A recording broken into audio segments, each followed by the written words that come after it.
ভাবছেন শেরেবাংলা ক্রিকেট স্টেডিয়ামের মূল ফটকের সামনে এমন স্লোগানের উদ্দেশ্য কি? কোনো রাজনৈতিক এজেন্ডা বাস্তবায়ন?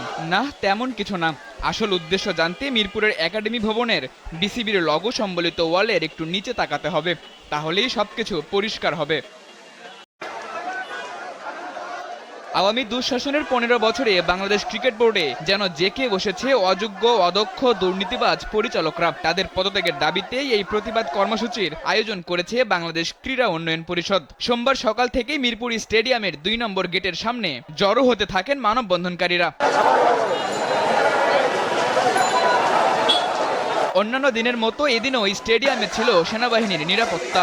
এ সময় বিক্ষোভকারীদের হাতে শোভা পায় বিসিবি সভাপতি, ক্রিকেট অপারেশন চেয়ারম্যান সহ অন্যান্য পরিচালকদের পদত্যাগ সম্বলিত ব্যানার ফেস্টুন। মানববন্ধন শেষে বক্তব্য রাখেন সাবেক ক্রীড়া সংগঠকরা।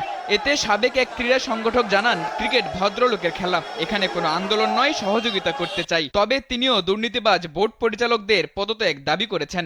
এই ক্রিকেট বোর্ড যাতে বোর্ডে যারা আছে তারা যাতে পদত্যাগ করে এবং একটি সুষ্ঠু ধারার ক্রিকেট উন্নয়ন যাতে ব্যাহত না হয় সেটা বজায় রাখতে চাই।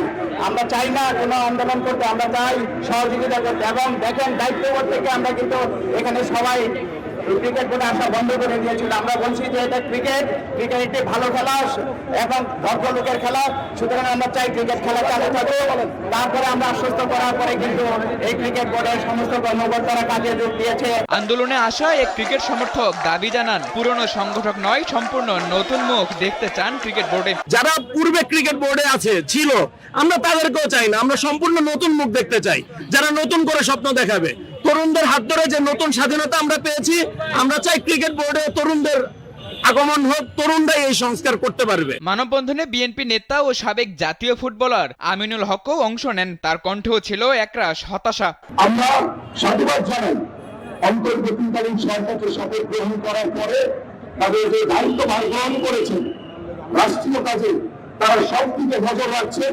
এবং আমি আমাদের মাননীয় প্রধান উপদেষ্টার দৃষ্টি আকর্ষণ করছি এবং আমাদের যিনি দায়িত্ব রয়েছে যুব ও ক্রীড়া উপদেষ্টা হিসেবে আমি তার দৃষ্টি আকর্ষণ করছি যে অনতিবিলম্বে আপনি দায়িত্ব নিয়ে সবকিছু দেখে আপনি ক্রিকেট বোর্ডে যারা রয়েছে তাদের পদত্যাগ আমরা সকলেই দাবি করছি। ক্রিকেট বোর্ডের সব পরিচালকদের পদত্যাগ দাবির পাশাপাশি তাদের সাথে আলোচনার পথও উন্মুক্ত রাখতে চান সাবেক এই ফুটবলার।